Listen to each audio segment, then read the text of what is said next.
Last week बुध वाले दिन हमारा लास्ट लेक्चर हुआ था। मंडे वाले दिन एक तो इंटरनेट ठीक नहीं था, दूसरे में तबीयत भी मेरी कुछ अपसेट थी, तो उसकी रिकॉर्डिंग अभी तक ड्यू है। मुझे टाइम नहीं मिला, मैं वो रिकॉर्डिंग करके इंशाल्लाह आपको दे दूंगा, और वो कोई इसी फ्यूचर टॉपिक की होगी या किसी कनेक्टेड टॉपिक की होगी।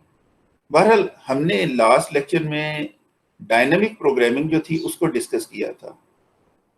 हमने ये देखा था कि अगर हमारी प्रॉब्लम जो है वो ऑप्टिमाइजेशन प्रॉब्लम है और उसमें ऑप्टिमल सब स्ट्रक्चर मौजूद है, और इसके साथ तीसरी चीज है ओवरलैपिंग सब प्रॉब्लम्स हैं, देन डायनामिक प्रोग्रामिंग जो है वो हेल्पफुल होती है to solve that problem in finding the its optimal solution.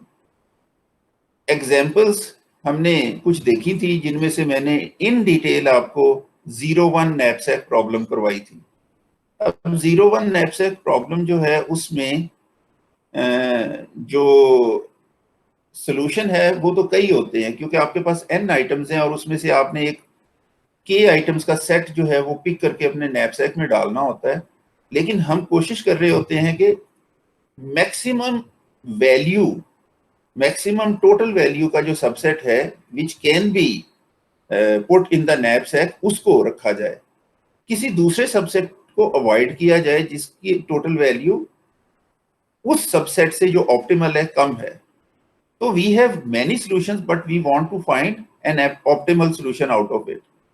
इसी तरह अगर आपके पास एक डिफरेंट पॉइंट्स का ग्राफ है, जो डिफरेंट सिटीज हो सकती हैं, सिटी के अंदर डिफरेंट लोकेशंस हो सकती हैं, और आपने from point X to point Y move करना है, तो यू नो दैट कि आप कई रास्तों से जा सकते हैं, ठीक है।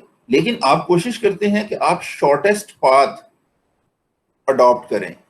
तो there is a problem of shortest path कि हमारे पास एक ग्राफ में, एक कनेक्टेड नेटवर्क में, from one point to other point we have many paths, लेकिन हम उसमें से optimal mean shortest path find out करते हैं। इसी तरह के हमारे पास और बहुत सारे ऐसे प्रॉब्लम हैं जिसमें हम ऑप्टिमल सोल्यूशन को फाइंड आउट करते हैं, ठीक है। Again I am repeating just to emphasize कि डायनामिक प्रोग्रामिंग जो है वो एक तरीका है, एक डिजाइन मेथोडोलॉजी है to solve problems for optimization. Dynamic programming में लाइक डिवाइड एंड कॉन्कर हम सबसे पहले रिकर्सिव फॉर्मुलेशन करते हैं ऑप्टिमल वैल्यू की, कि जिस चीज को हम मैक्सिमम या मिनिमम करना चाह रहे हैं, ऑप्टिमल करना चाह रहे हैं, उसके लिए हम रिकर्सिव फार्मूला बनाते हैं। वो जो रिकर्सिव फार्मूला है उसको हम अगर एज इट इज इंप्लीमेंट करें, जैसा कि मैंने फिबोनाची सीरीज के केस में उसे एज इट इज इंप्लीमेंट कर दिया था, तो maybe due to overlapping sub problems जो सोल्यूशन है उसका रनिंग टाइम एक्सपोनेंशियल हो जाए, 2 raise to power n, 3 raise to power n और इवन ग्रेटर। तो डायनेमिक प्रोग्रामिंग बेसिकली उस रिकर्सिव फॉर्मूला को लेके एक array which can be 1D array और 2D एरे और इवन मल्टी डायमेंशनल एरे, जिसको डायनेमिक प्रोग्रामिंग की टर्म्स में टेबल कहा जाता है, table is a 2 dimensional structure, उसको बेस केस से शुरू होके towards the top level fill करता जाता है उस टेबल को, और अल्टीमेटली हमारे पास उस रिकर्सिव फॉर्मूला से वो चीज हासिल हो जाती है जो हम करना चाह रहे हैं। तो जस्ट एज अ रीकैप मैं आपको 01 नैपसैक प्रॉब्लम का एक इंस्टेंस दिखा के आगे बढ़ता हूं।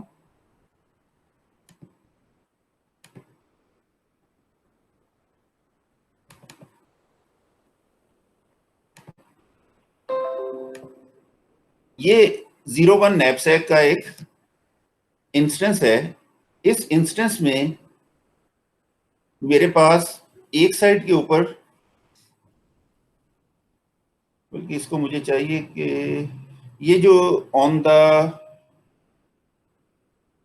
टॉप राइट साइड है वहां पर n इज इक्वल टू 9 लिखा हुआ है, नीचे 9 आइटम्स की वैल्यूज मौजूद हैं, उससे नीचे 9 आइटम्स के वेट्स मौजूद हैं, और उसके बाद एक कैपेसिटी विच इज 15 वो अवेलेबल है।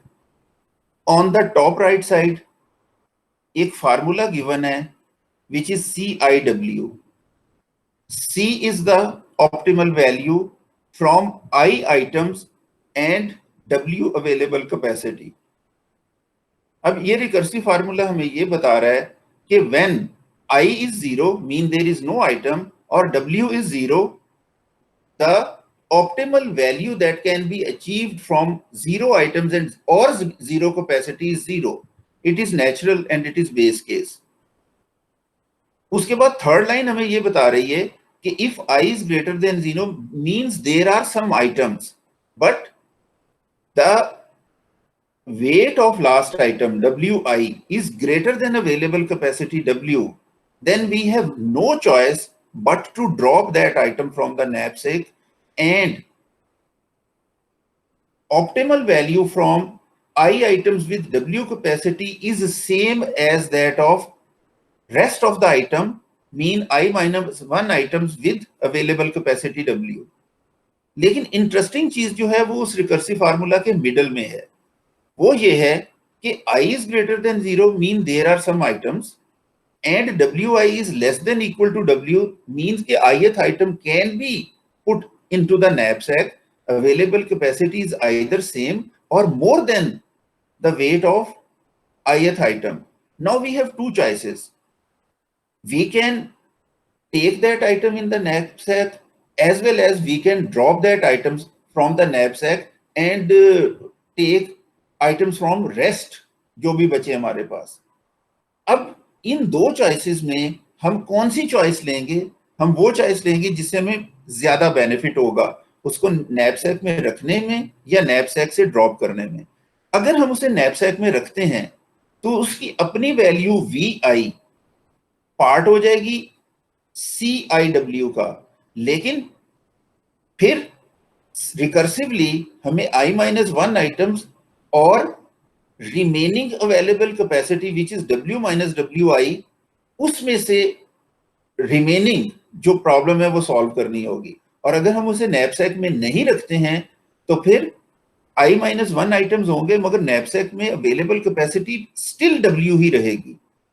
तो उसको ड्रॉप करने से I-1 आइटम्स में से जितनी हमें वैल्यू मिलती है और उसको रखने से I-1 आइटम्स में से जितनी वैल्यू मिलती है with lower capacity as the item is in knapsack but its value is added into it, इन दोनों में से जो मैक्सिमम है वो हमें मिल जाएगा।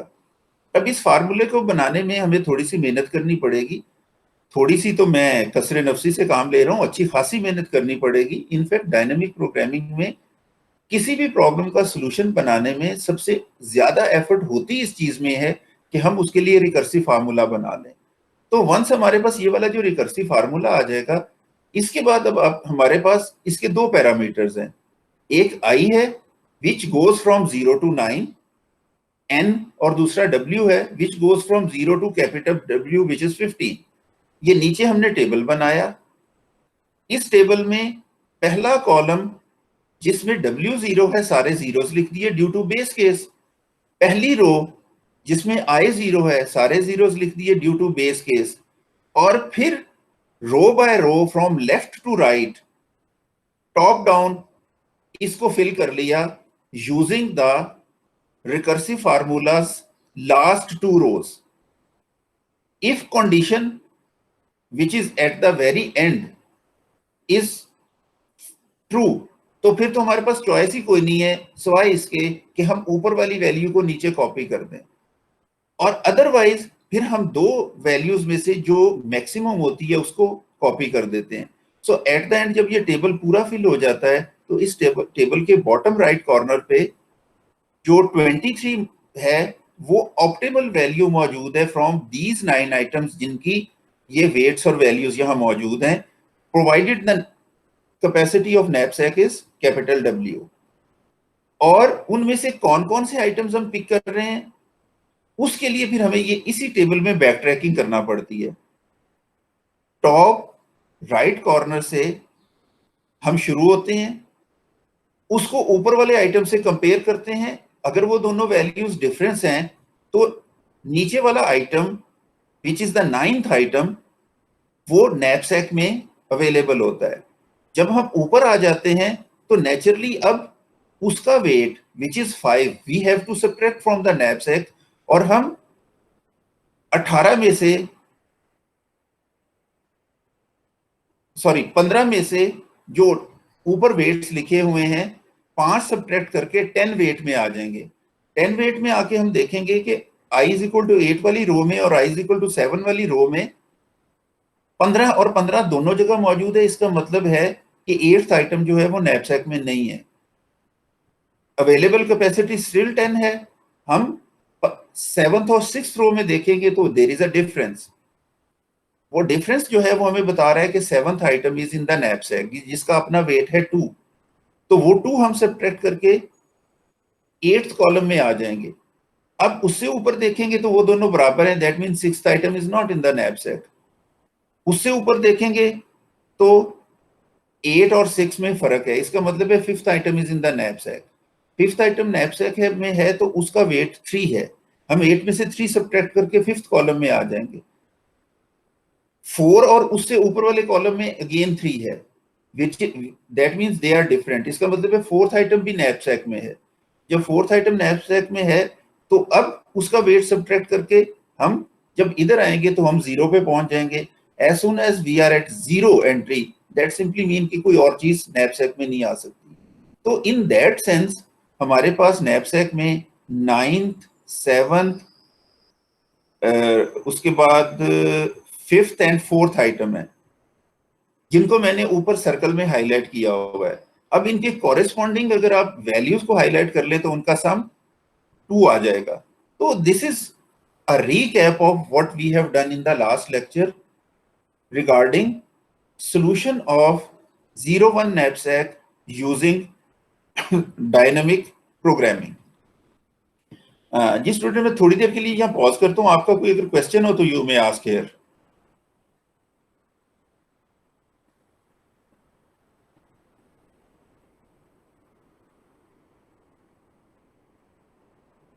तो आई थिंक सो कि आपका इसमें कोई क्वेश्चन नहीं है। तो मैं एक और प्रेजेंटेशन जो है, एक और प्रॉब्लम जो है डायनेमिक प्रोग्रामिंग वाली, उसको लेता हूं।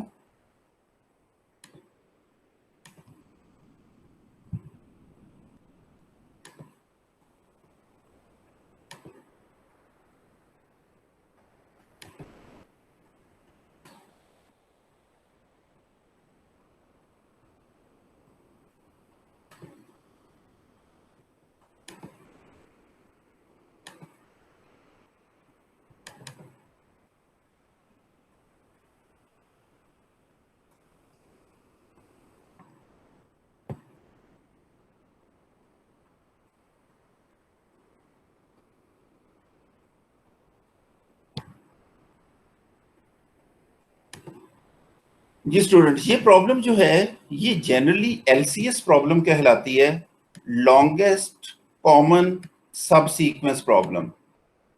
ठीक है, let us first find out what this problem is. हमारे पास, जैसा कि इस वक्त आप इस एल्गोरिथम को देख रहे हैं, इसमें एक्स और वाई दो इस एल्गोरिथम के पैरामीटर्स हैं। वो एक्स और वाई ये वाले दो सीक्वेंस हैं। ठीक है, X is a sequence of A B C B D A B. 4 letters हैं ए बी सी डी, उनका एक सीक्वेंस है। पहला ए है, फिर बी है, फिर सी है, फिर बी है, फिर डी है, फिर ए है। I am talking about these. इसी तरह जो वाई सीक्वेंस है वो B D C A B A है। तो ये मेरे पास 2 सीक्वेंस हैं। इन 2 सीक्वेंस में से हम लॉन्गेस्ट कॉमन सब सीक्वेंस फाइंड आउट करना चाह रहे हैं from these X and Y. अब अगर आप इन दोनों पे गौर करें तो ये बी और ये बी अपीयर हो रहा है, उसके बाद ये सी और ये सी अपीयर हो रहा है, उसके बाद से ये बी और ये बी अपीयर हो रहा है, और फिर ये ए अपीयर हो रहा है। तो अगर मैं इनको, जिनको मैंने इस वक्त क्रॉस कर दिया है, इनको मैं पिक कर लूं तो ये इनका एक सब सीक्वेंस है। सब सीक्वेंस मीन इस सीक्वेंस में से मैंने बी सी बी ए लिया और इसमें से भी मैंने बी सी बी और ए लिया, और इत्तेफाक से ये दोनों में कॉमन है। ठीक है। एक और अगर मैं एक सब सीक्वेंस लूं, सब सीक्वेंस कि यहां से मैं ए पिक कर लूं और उसके बाद मैं बी पिक कर लूं और फिर बी पिक कर लूं, तो A B B is a sub sequence from X. यहां से मैं ए पिक करूं, बी पिक करूं और ए पिक करूं, तो A B A is a sub sequence, but this is not common. ठीक है। तो आई कैन हैव मेनी सब सीक्वेंसेस फ्रॉम बोथ। इनफैक्ट सब सीक्वेंस और सबसेट में फर्क क्या है? ऑर्डर का फर्क हो सकता है। सीक्वेंस में एक तरतीब होती है, ऑर्डर में सेट में कोई तरतीब नहीं होती है। तो 2n डिफरेंट सब सीक्वेंस या n स्क्वायर सब सीक्वेंसेस तो बन सकते हैं, और उनको उनमें से फिर कॉमन फाइंड आउट करना है। अब सब सीक्वेंस कॉमन तो कई होंगे। जिस तरह अगर मैं यहां से बी और डी पिक करूं, तो मैं बी और डी यहां से भी पिक कर लूं, तो ये कॉमन सब सीक्वेंस है दोनों में। मगर क्या ये लॉन्गेस्ट है? This is the question. दूसरा एस्पेक्ट ये है कि इस वक्त एक्स जो है उसमें इतनी वैल्यूज हैं, वाई में इतनी वैल्यूज हैं, but we can say that कि X is a sequence of m values and y is a sequence of n values. तो they can be very very very big sequences. Out of them we have to find out longest common subsequence. अब ये जो problem है, ये एक problem DNA matching में, string matching में और बहुत सारी जगह के ऊपर यूज होती है कि अगर हम सिमिलैरिटी फाइंड करना चाह रहे हैं कुछ चीजों की, तो वो सिमिलैरिटी हम लॉन्गेस्ट कॉमन सब सीक्वेंस को आइडेंटिफाई करके देखते हैं। कोड में जो आप प्रोग्रामिंग करते हैं, प्रोग्रामिंग करके सबमिशंस करते हैं, अगर हम उसकी ऑटोमेटिक कॉपी को चेक करना चाह रहे हैं, प्लेजरिज्म को चेक करना चाह रहे हैं, तो वी कैन फाइंड आउट कि लॉन्गेस्ट कॉमन सब सीक्वेंस उसमें से कौन सा है। क्योंकि नेचुरली अगर आप कॉपी करेंगे तो थोड़ी चीजों को आप मॉडिफाई कर देंगे, लेकिन आप सारी चीजों को तो मॉडिफाई नहीं करेंगे। तो इस तरह से इस टिपिकल प्रॉब्लम को, जिसको इस वक्त एब्स्ट्रैक्ट लेवल पे मैंने आपको समझाया है, we have lot of applications of it, longest common subsequence। तो स्टूडेंट यहां भी मैं सिर्फ ये कहूंगा कि आपको प्रॉब्लम समझ आई है क्या है कि we have a sequence, we have another sequence, sequence में इस वक्त सिर्फ चार डिफरेंट सिंबल्स मौजूद हैं। सीक्वेंस में सिंबल्स भी कई हो सकते हैं, मसलन पूरी एबीसी हो सकती है, पूरी गिनती हो सकती है, या सिर्फ ये बाइनरी स्ट्रिंग हो सकता है। It is a sequence. दोनों सीक्वेंस इंडिपेंडेंटली m और n लेंथ के हो सकते हैं, that can be very very large. And what we find out is के उनमें से कॉमन सब सीक्वेंस कौन सा है। ठीक है। सब सीक्वेंस नॉट नेसेसरली के एडजेसेंट लोकेशंस पे होगा। सब सीक्वेंस मीन जिस तरतीब में वैल्यूज पहले सेट में है उसी तरतीब से दूसरे सेट में है, उनकी लोकेशंस चेंज हो सकती हैं लेकिन तरतीब चेंज नहीं होगी, इसलिए इसको सब सीक्वेंस कहा जाता है। ठीक है। तो अब ये तो हो गई प्रॉब्लम। आप में से अगर प्रॉब्लम की अंडरस्टैंडिंग पे कोई क्वेश्चन करना चाहे तो कर सकता है। What is a problem of longest common सब सीक्वेंस?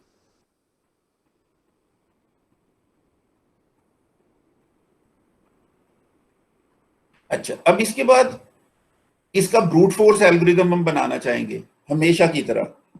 ब्रूट फोर्स क्या होता है कि एक कॉमन सा मेथड, इजी सा मेथड जिससे हम इस प्रॉब्लम को सॉल्व करना चाहें। ठीक है। तो उसमें यह है कि हम एक्स प्रॉब्लम का एक सब सीक्वेंस लेंगे, एम्प्टी सब सीक्वेंस है, उसको बी में देखेंगे, कंपेयर करेंगे, उसकी लेंथ मेजर कर लेंगे। फिर एक्स में से एक दूसरा सब सीक्वेंस लेंगे, बी में देखेंगे वो मौजूद है या नहीं है, उसकी लेंथ मेजर कर लेंगे, फिर इसको देखेंगे।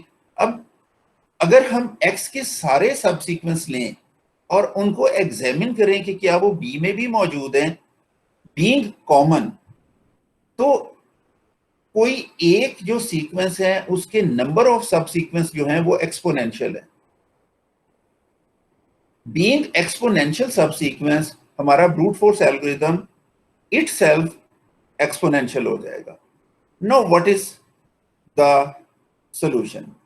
हम सबसे पहले दूसरी तरफ ये देखते हैं कि ये प्रॉब्लम एक ऑप्टिमाइजेशन प्रॉब्लम है या नहीं है।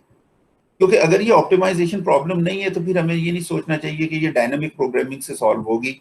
Naturally it is a optimization problem because we have many common subsequences and we have to find out them and optimal the longest one. So it is an optimization problem. We can think of it can be solved with the help of dynamic programming or not. आगे आए। अब चूंकि ये decide हो गया कि ये dynamic programming से इसको अटैक किया जा सकता है, सो लेट्स गो फॉरवर्ड। ठीक है, सबसे पहला स्टेप डायनेमिक प्रोग्रामिंग में क्या होता है कि हम ये फाइंड आउट करें कि इस प्रॉब्लम में ऑप्टिमल सबस्ट्रक्चर मौजूद है या नहीं है। ऑप्टिमल सबस्ट्रक्चर मीन कि मैं सब प्रॉब्लम लेता हूं, दूसरी तरफ भी मैं सब प्रॉब्लम लेता हूं। ओरिजिनल प्रॉब्लम में जो ऑप्टिमाइजेशन थी, क्या सब प्रॉब्लम्स में वैसी ही ऑप्टिमाइजेशन फाइंड आउट की जा सकती है? अगर वैसी ही ऑप्टिमाइजेशन होगी, उसके बाद ये जो बचा हुआ एरिया है, इस बचे हुए एरिया को हम उसके साथ मैनेज करके बड़ा सॉल्यूशन बना लेंगे। सो नेचुरली ये भी हमें लग रहा है कि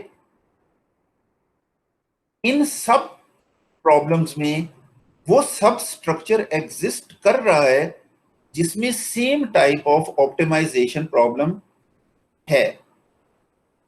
सो ऑप्टिमल सब स्ट्रक्चर एग्जिस्टेंस मौजूद है लॉन्गेस्ट कॉमन सब सीक्वेंस प्रॉब्लम में। आखिरी चीज ये है कि अब डायनामिक प्रोग्रामिंग हमें हेल्प तभी कर सकती है जब ओवरलैपिंग सब प्रॉब्लम्स हैं। ठीक है, कि अगर हम रिकर्सिव सॉल्यूशन इसका बनाएंगे तो एक प्रॉब्लम बार बार यूज होगी, जो बार बार कंप्यूट होगी, टाइम कंज्यूम करेगी। हम टेबल में उसको प्री कंप्यूट करके रख लेंगे और डिपेंडिंग अपॉन नीड वहां से पिक कर लेंगे, तो डायनामिक प्रोग्रामिंग हमें हेल्प कर सकती है। So naturally there are overlapping sub problems. ठीक है, यहां से अगर मैं बी डी पिक करता हूं तो बी डी यहां पर भी मौजूद है और वो बी डी रिपीट हो रहा है। जब वो रिपीट हो रहा है तो ओवरलैपिंग सब प्रॉब्लम्स हैं। तो हमने ये डिसाइड कर लिया कि अब हमने एलसीएस के लिए डायनेमिक प्रोग्रामिंग का सॉल्यूशन निकालना है। तो अब अगला स्टेप जो है वो हमारा क्या है कि हम कोई इसके लिए रिकर्सिव फॉर्मूला बनाए। ठीक है,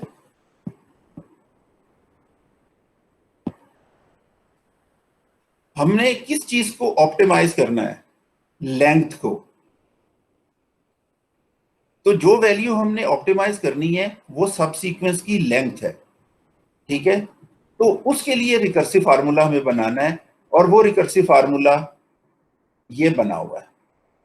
ये रिकर्सिव फार्मूला कहता है C is the optimal length of सब sequence from I items of the first sequence and j items of the second sequence। कि इसके अगर मैं पहले I आइटम्स ले लूं और इसके पहले j आइटम्स ले लूं तो उनमें से जो ऑप्टिमल वैल्यू है वो Cij है। यहां हमने सिर्फ ऑप्टिमल वैल्यू की कैरेक्टरिस्टिक्स डिफाइन की हैं कि ith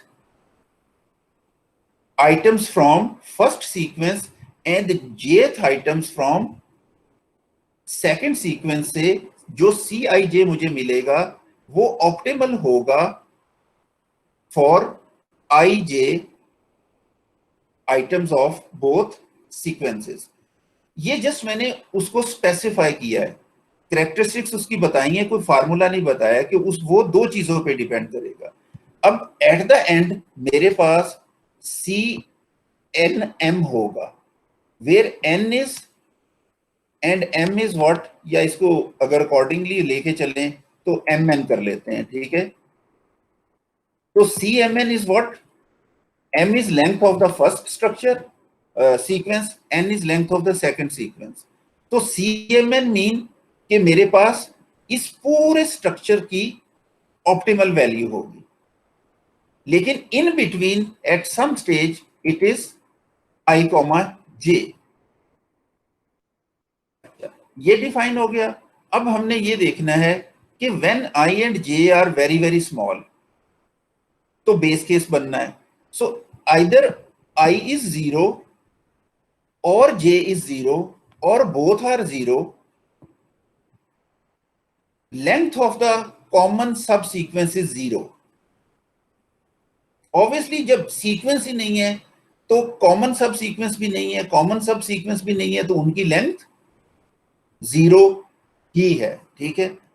ये बेस केस बन गया इनका। आगे चलते हैं कि अगर मेरे पास I और J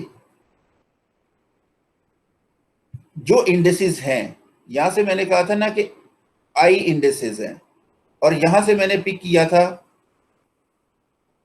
J इंडेक्स। सो अगर I और J इंडेक्स के ऊपर जो सीक्वेंस में दोनों में आइटम पड़ा हुआ है और I और J दोनों ग्रेटर देन 0 हैं, ठीक है, वो दोनों बराबर हैं, ठीक है। यहां पर भी जो वैल्यू है एग्जैक्टली वही वैल्यू इसके jth लोकेशन पे है जो इसके ith लोकेशन पे है। तो इसका मतलब ये है कि ये वाला आइटम, तो जो लास्ट आइटम है I J सब सीक्वेंस तक, वो कॉमन है। अगर वो कॉमन है तो ये length of the sub sequence में 1 ऐड करेगा, और जो rest of the sub sequence बचा हुआ है दोनों साइडों का, which is C from I-1 and in the next sequence from J-1, उसमें से जो भी length of the common sub sequence होगी, उसमें ये जो आखिरी वाला कॉमन पॉइंट है उसकी लेंथ हम ऐड कर देंगे, तो मेरे पास इसकी लेंथ आ जाएगी। और अगर लेट्स अज्यूम कि ये बराबर नहीं है, इन दैट केस हम इसको ड्रॉप करके इस सब सीक्वेंस को इस पूरे के साथ कंपेयर करेंगे, या फिर इसको ड्रॉप करके इस सब सीक्वेंस को इसके साथ कंपेयर करेंगे। अगर इन दोनों को अगर आप कंपेयर करेंगे तो आप देखेंगे यहां आपको B और B कॉमन मिल जाएगा। यहां I-1 और J था, I-1 और J, लेकिन यह मुमकिन है कि हम J-1 और I करें या दोनों को ही सबट्रैक्ट कर लें, वो तो नेचुरली एक के बाद उसकी बारी आ ही जानी है, ठीक है। तो इन दोनों में से जो मैक्सिमम लेंथ दे रहा होगा इस और इस में से, वो हम इसको असाइन करेंगे व्हेन xi और yj आर नॉट इक्वल। तो इस तरह से हमने ये एक रिकर्सिव फार्मूला यहां बनाया है, ठीक है स्टूडेंट्स। ये रिकर्सिव फार्मूला जो है ये सबसे अहम है when we are moving to find an optimal solution using dynamic programming. अब जब ये फार्मूला बन गया है तो हमने ये देखना है कि इसके एक्चुअल पैरामीटर्स कितने हैं, 2 हैं, तो वो दोनों 0 से शुरू होके m और n तक जाएंगे। तो हम एक तरफ टेबल बनाएंगे जिसमें m वैल्यूज होंगी, दूसरी तरफ एक टेबल बनाएंगे जिसमें n वैल्यूज होंगी, और अगर जरूरत पड़ी तो 0th वैल्यू जो है एज एक्स्ट्रा उसमें हम ले लेंगे, ठीक है। ये जो टेबल हम बनाएंगे, इस टेबल में हम उस फॉर्मूला को recursively from bottom up fashion copy करते जाएंगे। उसका जो कोड है वो लेफ्ट साइड में मौजूद है, ये मैंने आपकी बुक से ही सारा कुछ उठा के पेंट ब्रश में डाला हुआ है, और जो उसका प्रोसेस है वो राइट साइड पे है। ठीक है, तो सबसे पहला स्टेप हमने क्या करना है कि I0 के केस में टेबल में ये वाली वैल्यू लिख देनी है, और फिर J0 के केस में टेबल में ये वाली वैल्यू लिख देनी है। ये J0 का केस है, ये I0 का केस है, और हमने फर्स्ट रो और फर्स्ट कॉलम में 0 लगा दिया। इसके बाद इस टेबल को आप row by row from left to right फिल कर लें, और अगर आपकी दिल कर रहा है तो आप column by column top to down from left to right से फिल कर ले। दोनों सूरतों में आंसर तकरीबन सेम ही आएगा, सिर्फ आपके लॉजिक में फर्क आ जाएगा। तो यहाँ वो रोबर है, वो फिल हुआ है, तो ये वाली सारी वैल्यूज 0 से फिल हो चुकी है।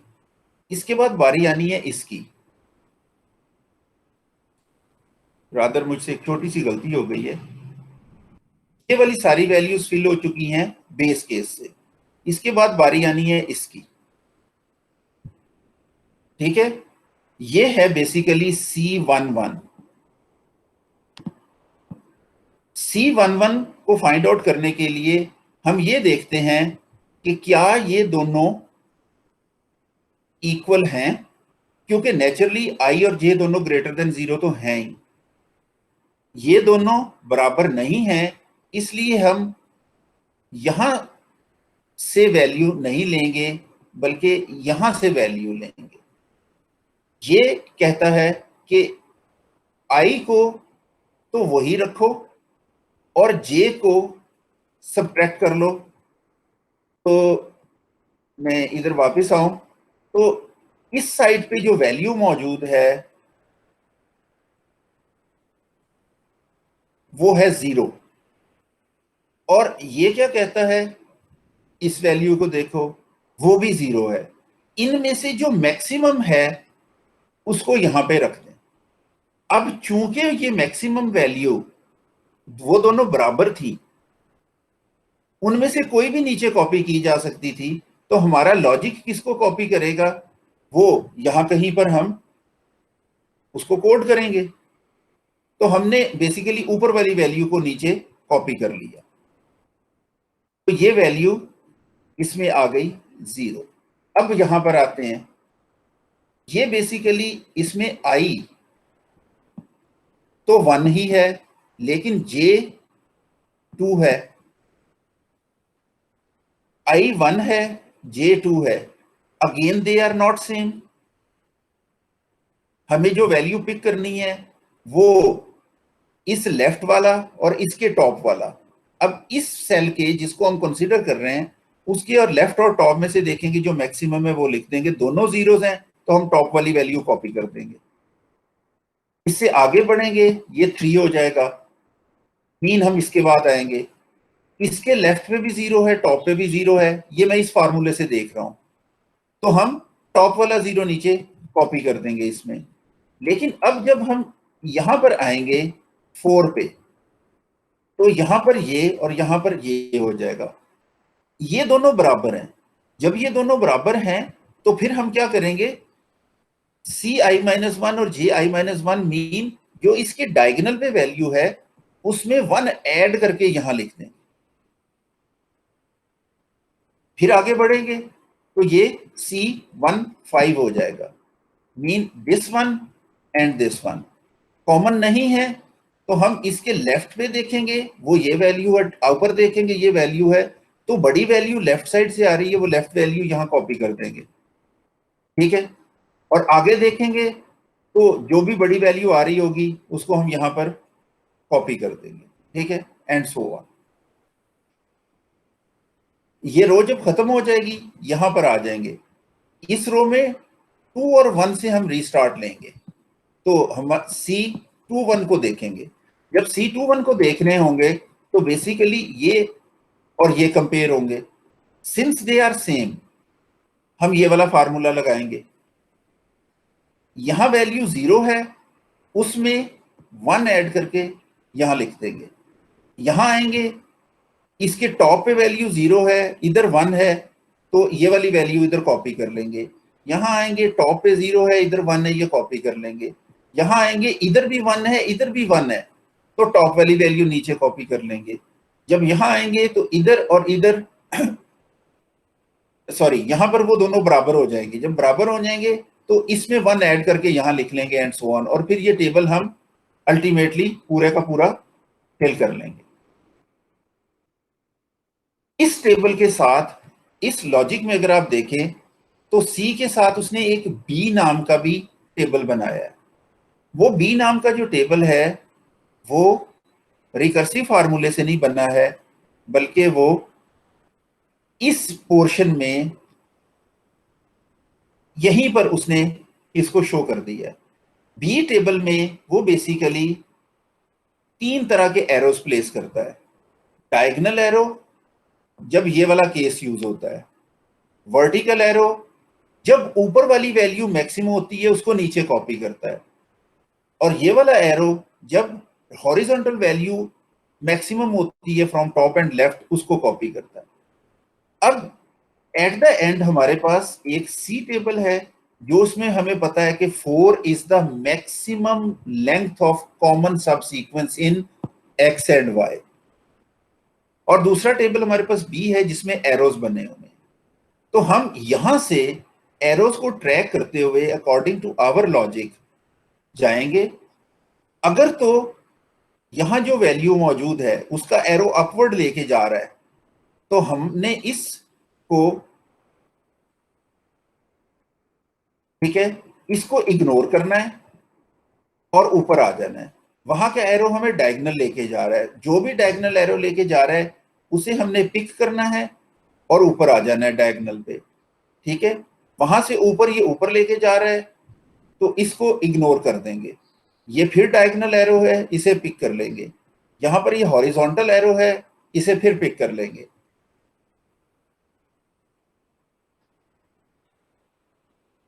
इसके बाद फिर आगे ये डायगोनल एरो है, इसे पिक कर लेंगे।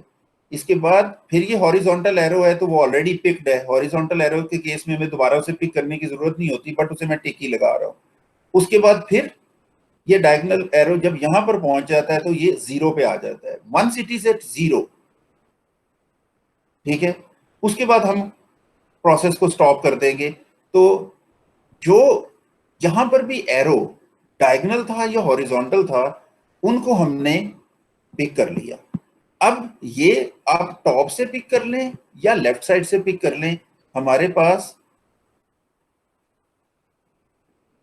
एक्स में सेकेंड इंडेक्स पे बी है, थर्ड इंडेक्स पे सी है, फोर्थ इंडेक्स पे बी है और सिक्स इंडेक्स पे ए है। और अगर आप वाई से पिक करेंगे तो फर्स्ट इंडेक्स पे बी है, फिर थर्ड पे सी है, फिफ्थ पे बी है और आखिर पे ए है। तो सब सीक्वेंस तो यहां से पिक कर लें या यहां से पिक कर लें, उसने सेम ही आना है। तो ये हमारे पास एट द एंड सबसे बड़ा सब सीक्वेंस भी मिल जाएगा और उसकी लेंथ भी मिल जाएगी। तो स्टूडेंट, ये डायनेमिक प्रोग्रामिंग का एक और एग्जांपल है जो कंपैरेटिवली आसान थी, वो मैंने आपके सामने रखी है।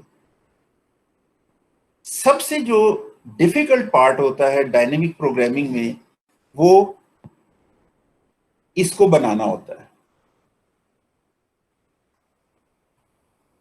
ये चीज हमें खुद सबसे पहले डिफाइन करना होती है कि C is what. C is the optimal length. Optimal here is maximum length. ठीक है, C। अब C के पैरामीटर्स क्या हैं? दो सीक्वेंस हैं। इस वक्त हम उसमें से कितना सीक्वेंस कंसीडर कर रहे हैं? आई जे। आई 0 से m तक जा सकता है। जब आई m हो जाएगा तो इसका मतलब है हम इस टोटल सीक्वेंस की बात करेंगे। जब आई, सॉरी, j n हो जाएगा तो ये टोटल सीक्वेंस की बात होगी, और उस सूरत में CMN will give you the optimal value of the both complete sequences. ये हमने यहां पर जस्ट कैरेक्टराइज कर दिया। अब इसका रिकर्सिव फार्मूला बनाना है। रिकर्सिव फार्मूला बनाते हुए हम बेस केस को देखते हैं कि when the both sequences are extremely small, zeros या उनके साइजेस 1 है, उस सूरत में क्या है, तो वो तो आसानी से बेस केस हमारा बन जाता है। फिर हम ये देखते हैं कि क्या ये जो सब सीक्वेंस है, क्योंकि हमने रिकर्सिवली उसे हैंडल करना है, तो जो भी हमारे पास सब सीक्वेंस आ रहा है, whatever we have taken, ठीक है, ये आई है, ये लेंथ जे है, इसके आखिर पे क्या मौजूद है, अगर तो वो दोनों चीजें कॉमन है, तो this item is part of the longest common सब सीक्वेंस। ये लेंथ में एक आइटम की कंट्रीब्यूशन करेगा, और हमारे पास बचेगा क्या, I-1 और J-1 सब सीक्वेंसेस, उनको हम रिकर्सिवली सॉल्व कर लेंगे। और अगर ये दोनों बराबर नहीं हैं, तो फिर हम इधर से I-1 लेंगे, या रादर इस वक्त J-1 इधर से ले लेंगे, इस B को ड्रॉप कर देंगे, लेकिन इसमें से कुछ ड्रॉप नहीं करेंगे, क्योंकि हो सकता है ये B इसके साथ कॉमन हो जाता, या फिर यहां से इस B को ड्रॉप करके इसमें से कुछ ड्रॉप नहीं करेंगे, ये C इस B के बराबर हो जाता। तो इन दैट केस हम दोनों पॉसिबिलिटीज कंसीडर करेंगे, और दोनों पॉसिबिलिटीज जब कंसीडर हो जाएंगी, उनमें से जो मैक्सिमम होगी उसे पिक कर लेंगे। अब इस टिपिकल केस में ये दोनों ही ड्रॉप करने पड़ेंगे और मजीद पीछे आना पड़ेगा। सो इवेंचुअली एक स्टेज आएगी जब दोनों सीक्वेंसेस खत्म होकर जीरो हो जाएंगे। तो इससे ये हमारे पास एक रिकर्सिव फॉर्मूला बन जाएगा फॉर ऑप्टिमल लेंथ। वंस इस रिकर्सिव फॉर्मूला इज देयर, फिर डायनेमिक प्रोग्रामिंग तो हमें सिंपली क्या कहती है कि जी एक 2D एरे बनाएं, लूप लगाएं, इस रिकर्सिव फार्मूला से लूप लगा के इस एरे को फिल करें, you will get the length of the common maximum सब सीक्वेंस एज वेल एज इसी टेबुलेशन से समहाउ हमें वो आइटम्स भी मिल जाते हैं जो part of the sub sequence है। जी स्टूडेंट, यहां पे आपका कोई क्वेश्चन हो?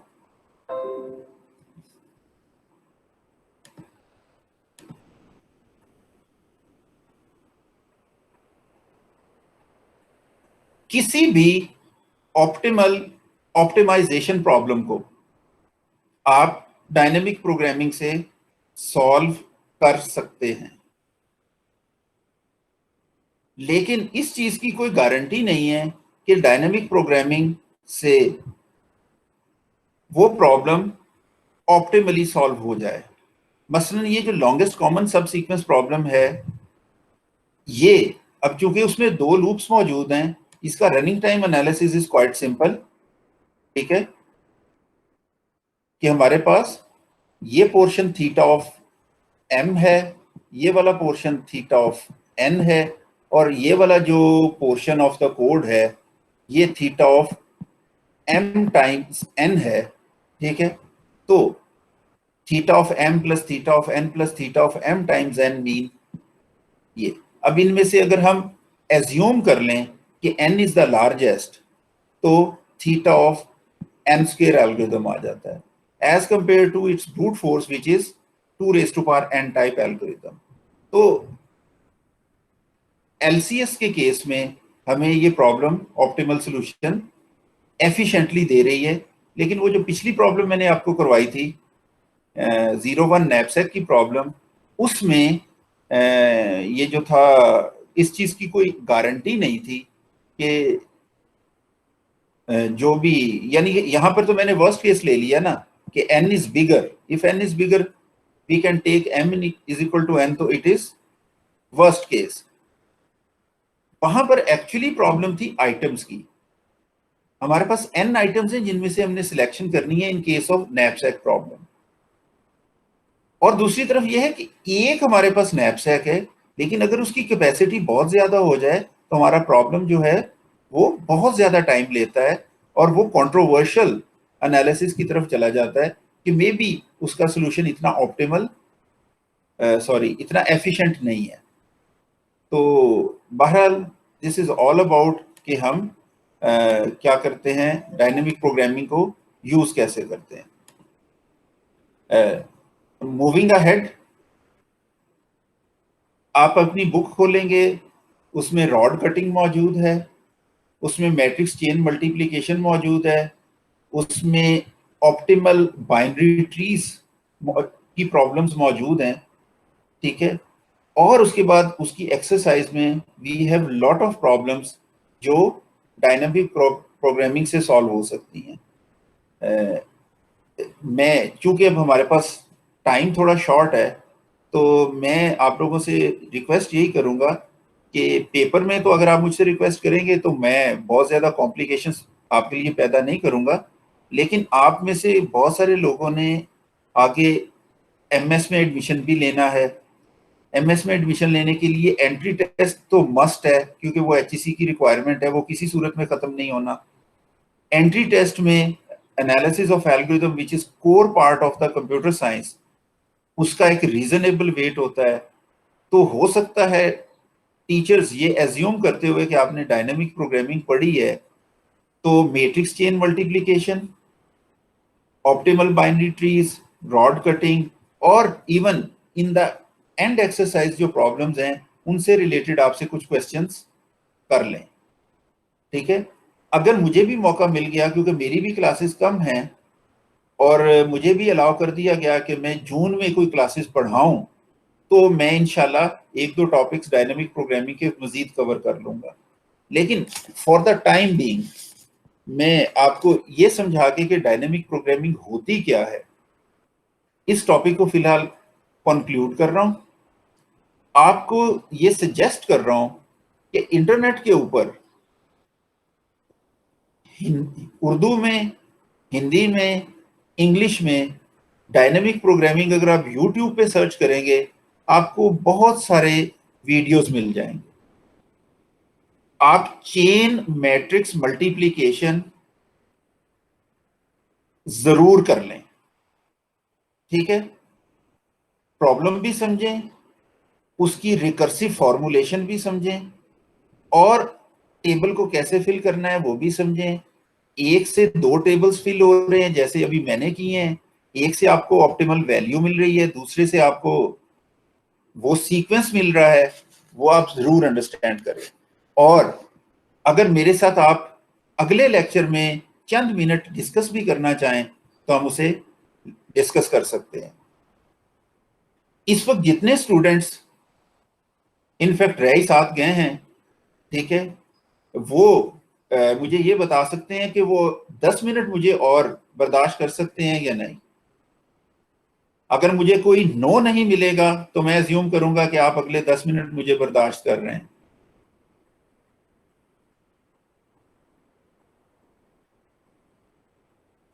ठीक है स्टूडेंट्स, तो इन 10 मिनटों में मैं थोड़ी सी डिस्कशन करना चाह रहा हूं। वो ये है कि नेक्स्ट हमारा जो मेन टॉपिक है जिसको हमने आगे लेके चलना है वो है ग्रीडी एल्गोरिदम्स का। ये ग्रीडी एल्गोरिदम्स जो हैं ये भी ऑप्टिमाइजेशन प्रॉब्लम्स को सॉल्व करने में हेल्प करते हैं, प्रॉब्लम्स का एफिशिएंट सॉल्यूशन हमें देने में हेल्प करते हैं। डायनेमिक प्रोग्रामिंग से भी हम ऑप्टिमाइजेशन प्रॉब्लम सॉल्व करते हैं।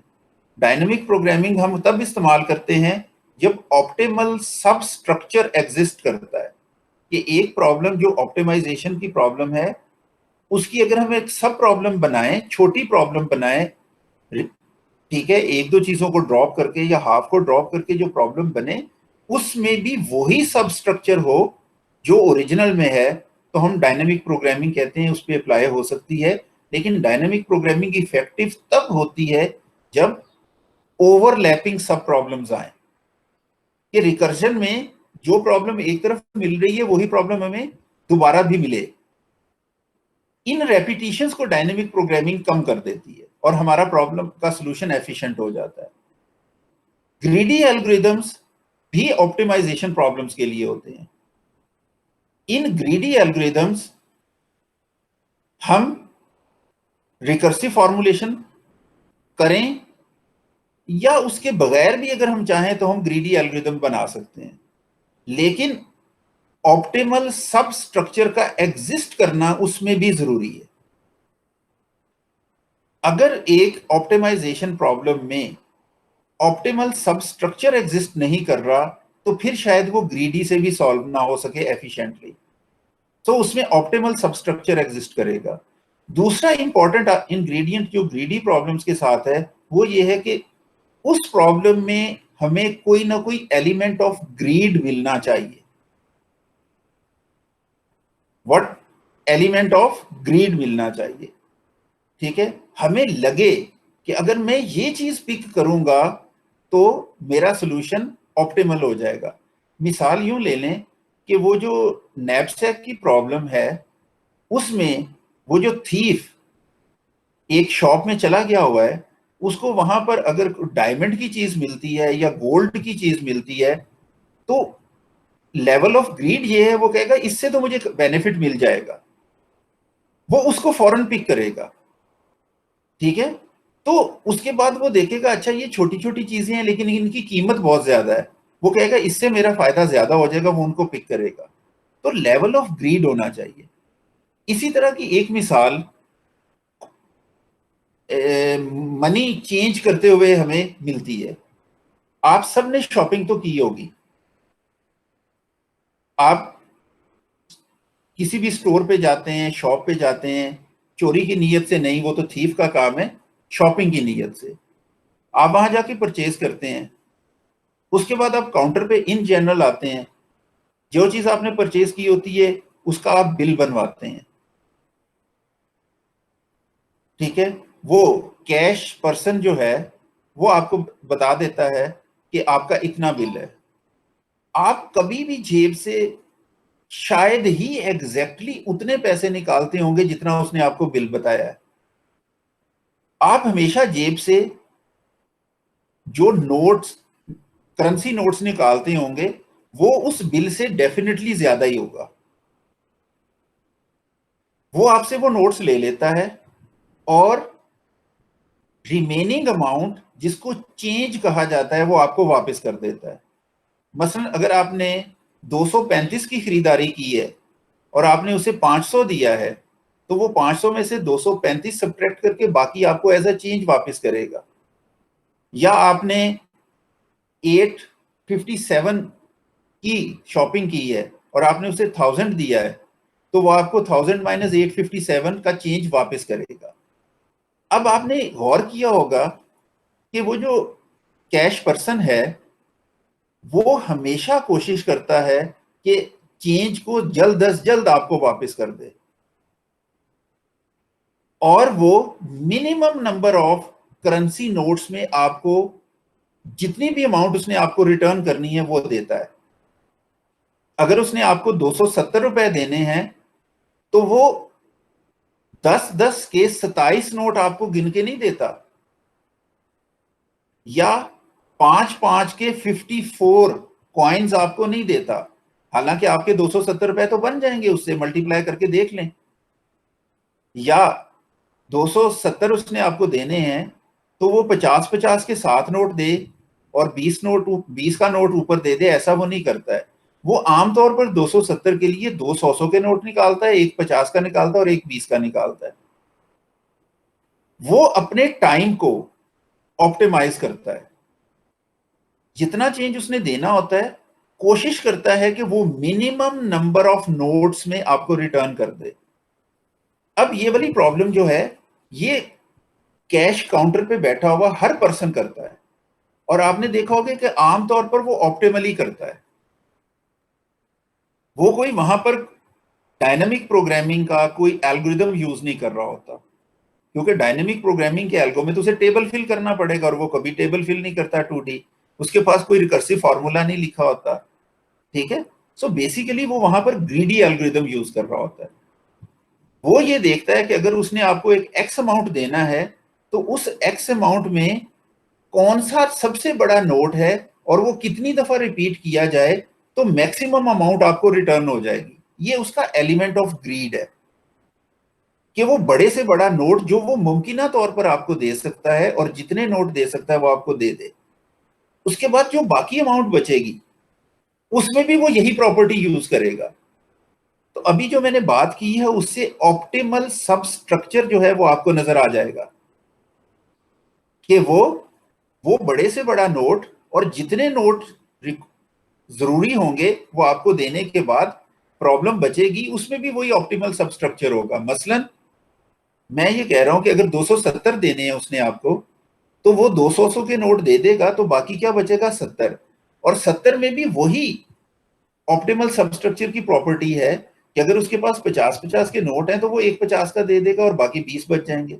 20 में भी वही ऑप्टिमल सबस्ट्रक्चर है कि वो एक 20 का नोट देगा और प्रॉब्लम जीरो हो जाएगी। जब जीरो हो जाएगा मसला हल हो जाएगा।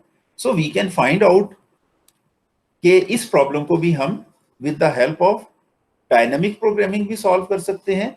लेकिन चूंकि यहाँ पर एक एलिमेंट ऑफ ग्रीड मौजूद है तो इस एलिमेंट ऑफ ग्रीड को हम एक्सप्लॉइट करते हुए ग्रीडी एल्गोरिदम भी बना सकते हैं। Greedy algorithms are relatively simpler. हम अपनी प्रॉब्लम में एलिमेंट ऑफ ग्रीड देखते हैं, ऑप्टिमल सब स्ट्रक्चर देखते हैं और कोशिश करते हैं कि जो प्रॉब्लम है उसमें जो n आइटम्स हैं उसको इस तरह से सॉर्ट कर लें इनिशियली कि हम एफिशिएंटली ऑप्टिमल साइड से ग्रीडी साइड से वैल्यूज को पिक कर सकें।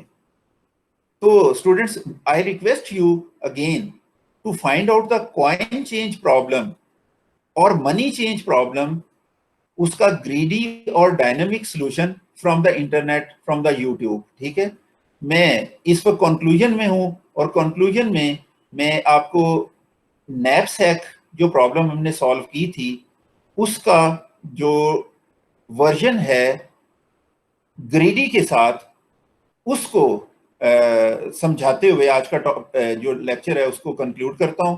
आई am once again going for a presentation which is different.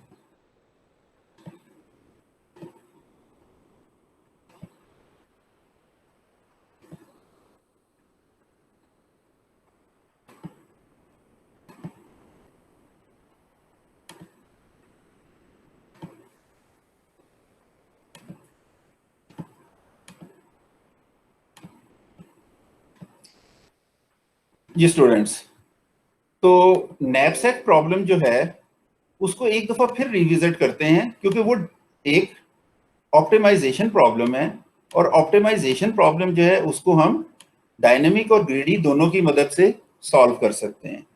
ठीक है, सो ये जो टिपिकल इस वक्त आपके सामने मौजूद है एक प्रॉब्लम इंस्टेंस, ये बिल्कुल आप यूं ही समझें कि वैसा ही है जैसा कि मैंने आपको आज लेक्चर के स्टार्ट के ऊपर रीकैप करवाया था नैपसैक प्रॉब्लम का। इस प्रॉब्लम में मेरे पास 3 आइटम्स हैं। ठीक है, आई हैव ओनली 3 आइटम्स और वो ये वाले हैं। आइटम नंबर 1 $60 का है, आइटम नंबर 2 $100 का है और आइटम नंबर 3 $120 का है। आइटम नंबर 1 का वेट 10 है, इसका 20 है और इसका 30 है और जो नैपसैक है उसकी कैपेसिटी 50 है। अब आप ये ध्यान में रखें कि ये तीनों तो नैपसैक में जा नहीं सकते क्योंकि तीनों का टोटल वेट 60 है और नैपसैक 50 है। तो अब हमें इसको ऑप्टिमली देखना है कि नैपसैक में ये वैल्यूज कौन कौन सी जाएंगी। तो डायनेमिक प्रोग्रामिंग से तो आप इस प्रॉब्लम को खुद सॉल्व कीजिएगा। यहां पर मैं उसको सॉल्व करने की कोशिश कर रहा हूं with greedy approach. Greedy strategy, ठीक है। ये आपकी बुक के चैप्टर नंबर 427 पे मौजूद है।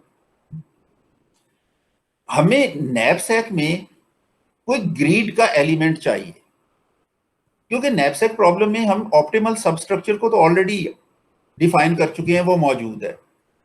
तो हम ग्रीडी वैल्यू नैपसैक में क्या लेंगे? कम वेट, ताकि नैपसैक में कैपेसिटी ज्यादा मौजूद रहे, या ज्यादा वैल्यू ताकि नैपसैक में वैल्यू ज्यादा आए। अब चूंकि there is no correlation between the weights and the values, तो हम बेसिकली एक और तरीके की ग्रीडी अप्रोच यूज करते हैं कि हम value divided by weight ratio को as a element of greed लेते हैं। यानी कि ये जो आइटम 1 है, इस आइटम 1 में मेरा ग्रीड वैल्यू 6 है, 60 डिवाइडेड बाय 10। ये जो आइटम 2 है, ये 100 डिवाइडेड बाय 20, इसका ग्रीड 5 है। यानी कि इसके ऊपर मैं कम लालच करूंगा। और ये जो 120 वाला है, इसको अगर मैं 30 को 120 पे डिवाइड करूं तो 4 आंसर आता है। तो अगर मैं इनको सॉर्ट करूं तो मुझे सबसे पहले ग्रीडी अप्रोच ये कहती है कि इसका वजन भी कम है, इसकी वेट वैल्यू ज्यादा है, तो वैल्यू ओवर वेट की रेशो इसकी सबसे अच्छी है, इसको ले लो। मैं इसको उठाता हूं और नैपसैक में इसे प्लेस कर लेता हूं। ये 10 मेरे नैपसैक में आ गया।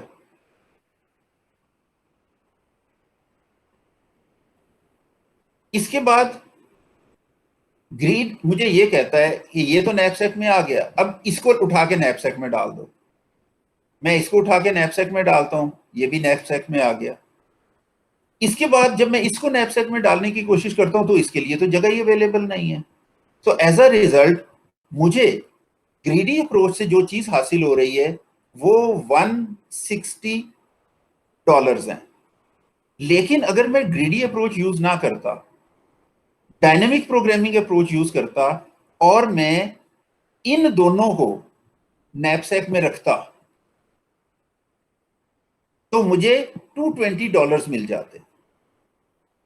सो नैपसैक के केस में जो ग्रीडी अप्रोच है, अगर मैं कोई अप्रोप्रिएट ग्रीडी अप्रोच ले लूं तो वो इफेक्टिव नहीं है। उससे मेरा प्रॉब्लम तो जल्दी सॉल्व हो जाएगा कि मैं वो छोटी चीज जिसकी वैल्यू बहुत ज्यादा है, मैं उसको नैपसैक में डाल लूं तो मुझे एक अच्छा रिजल्ट मिल जाएगा। लेकिन ऑप्टिमल वैल्यू मिलने की कोई गारंटी नहीं है। सो 01 नैपसैक के केस में हम जिस तरह का भी ग्रीड देखें, वैल्यू पे, वेट पे, उनकी रेशो पे, हमें ऑप्टिमल सॉल्यूशन ग्रीडी अप्रोच से नहीं मिलता। ठीक है स्टूडेंट, बहरहाल ग्रीडी अप्रोच अप्लाई की जा सकती है, एफिशिएंट हो सकती है। What we have to do is हर आइटम की वैल्यू ओवर वेट रेशो निकालो, जिसकी रेशो सबसे ज्यादा है उसको नैपसैक में डालो, जिसकी रेशो उसके बाद है उसको नैपसैक में डालो, जिसकी रेशो उसके बाद नैपसैक में डालो। एज सुन एज नैपसैक में कैपेसिटी इतनी नहीं रही कि अगली वैल्यू उसमें आए, प्रॉब्लम डन। एफिशिएंट अप्रोच है। वहां पर मुझे एक बहुत बड़ा टेबल कैलकुलेशंस करके मैक्सिमम फाइंड करके फिल करना पड़ रहा था। यहां पर ये असेसमेंट बड़ी आसानी से हो जाएगी, लेकिन ऑप्टिमल वैल्यू नहीं मिलेगी। अब आए दूसरी तरफ, there is another problem called fractional knapsack problem. ठीक है, what called fractional knapsack problem. fractional knapsack problem ये है कि हमारे पास जो knapsack है उसमें जरूरी नहीं है कि हमने हर आइटम को कंप्लीटली knapsack में रखना है। We can take part of an item in the knapsack. अब in that case अगर वही स्ट्रेटेजी अपनाई जाए जो अभी मैंने आपको बताई है, तो ये आइटम 1 ये नैपसैक में आ जाएगा क्योंकि इसका ग्रीड एलिमेंट सबसे ज्यादा था। आइटम 2 भी नैपसैक में आ जाएगा, और आइटम 3 में से जितना पार्ट नैपसैक में आता है उतना यहां प्लेस कर लें। इसकी टोटल वैल्यू नैपसैक में है $60, इसकी टोटल वैल्यू नैपसैक में है $100, जबकि ये 2/3 नैपसैक में है, तो 2/3 ऑफ 120 इज 80। तो मिला के नैपसैक भी हमारा फुल हो गया और $240 भी हमें मिल गए। तो फ्रैक्शनल नैपसैक के केस में 220 से ज्यादा भी हम वैल्यू गेट कर सकते हैं इन दिस। तो फ्रैक्शनल नैपसैक के केस में जो ग्रीडी अप्रोच है ये बड़ी इफेक्टिवली वर्क करती है। इसी तरह कॉइन चेंज प्रॉब्लम जिसका भी मैंने आपको जिक्र किया था, उसमें ग्रीडी अप्रोच बड़ी इफेक्टिवली वर्क करती है। तो आज इस वक्त स्टूडेंट काफी ज्यादा टाइम हो गया है। ग्रीडी अप्रोच में जो नेक्स्ट चैप्टर है उसमें हमने ये देखा है कि ग्रीडी अप्रोच या ग्रीडी स्ट्रेटेजी भी ऑप्टिमाइजेशन प्रॉब्लम्स के लिए ही होती है, मगर इसमें हम टेबल फिल नहीं करते हैं, बल्कि हम प्रॉब्लम को एफिशिएंटली सॉल्व करने के लिए कोई एलिमेंट ऑफ ग्रीड फाइंड करते हैं और उस एलिमेंट ऑफ ग्रीड को एक्सप्लॉइट करते हैं आफ्टर सॉर्टिंग द एलिमेंट्स। इससे हमारा प्रॉब्लम बहुत इफेक्टिवली सॉल्व हो जाता है। बट सबसे इंपॉर्टेंट एस्पेक्ट ये है कि ग्रीडी अप्रोच को यूज करते हुए हमने जो प्रॉब्लम सॉल्व किया है उससे हमें ऑप्टिमल सोल्यूशन मिलेगा, मीन हमारा एल्गोरिथम करेक्ट है, इसका proof is really complicated. Dynamic programming के केस में हम कुछ ऐसी एजम्पशंस नहीं करते, डिवाइड एंड कॉन्कर के केस में हम कुछ ऐसी एजम्पशंस नहीं करते, वी कैन हैव प्रूफ्स कि हमारे एल्गोरिथम्स करेक्ट हैं। But in case of greedy strategy, ठीक है, हमें ये प्रूव करना कि हमें हमारा एल्गोरिथम जो है वो करेक्टली इस प्रॉब्लम को सॉल्व कर रहा है, it's complicated. But greedy approach is there, effective, efficient, ठीक है। अभी इसके बाद जब ग्रीडी अप्रोच, अब इंशाल्लाह मैं कोशिश करूंगा कि इसके ऊपर आपको रिकॉर्डिंग भेज दूं, तो इसके ऊपर एक दो प्रॉब्लम्स जो नेक्स्ट हमने करनी है उसकी रिकॉर्डिंग आपको भेज दूं, जो पिछले लेक्चर की मेरे ऊपर ड्यू है, तो वो रिकॉर्डिंग आप देख लीजिएगा। उसके बाद कमिंग वीक में हम ग्राफ्स को टच करना चाहेंगे।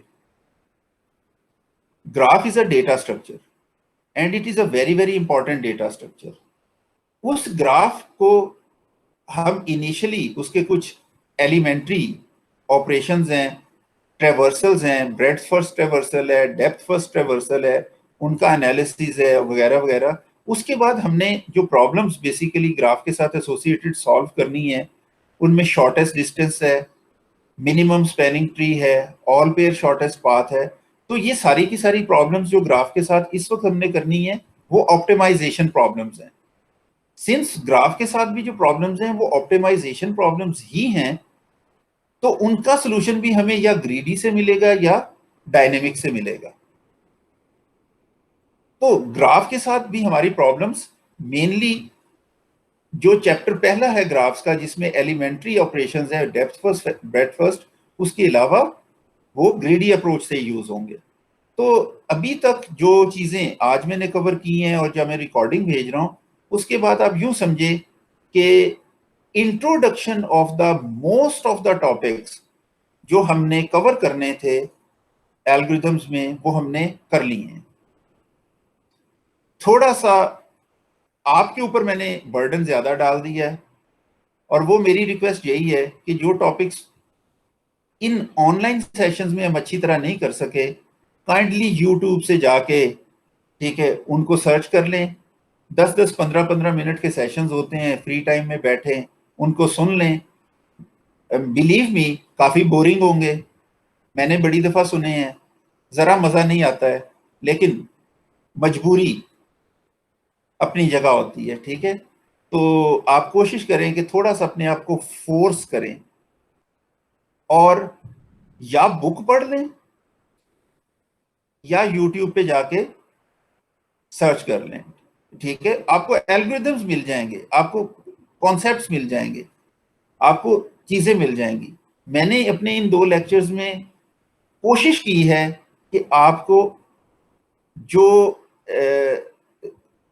स्टार्टिंग स्ट्रेटेजी है, जिस तरीके से हमने प्रॉब्लम को अटैक करना होता है, ग्रीडी को या डायनामिक को, वो मैं आपको स्टार्टिंग बता दूं, प्रॉब्लम को अटैक करना बता दूं, सो दैट कि अननोन प्रॉब्लम भी आप अटैक कर सकें, उसको सॉल्व करने की कोशिश कर सकें। तो स्टूडेंट्स, इसके साथ ही आज का जो लेक्चर है उसको मैं कंक्लूड करता हूं। उम्मीद करता हूं कि कुछ आप कर लेंगे। जो मुश्किल पेश आएगी आप मुझे ईमेल भी कर सकते हैं, आप मुझे ये रिक्वेस्ट भी कर सकते हैं मैं एक सेशन आपके साथ बाद में रख लूं, जो नेचुरली कॉलेज को तो हम नहीं बताएंगे, वरना वो आपको भी डांटेंगे, मुझे भी डांटेंगे, तो we can have some solution.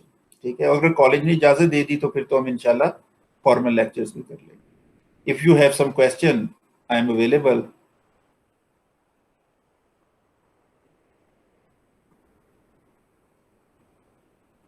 Any question? Thank you, students. Allah Hafiz.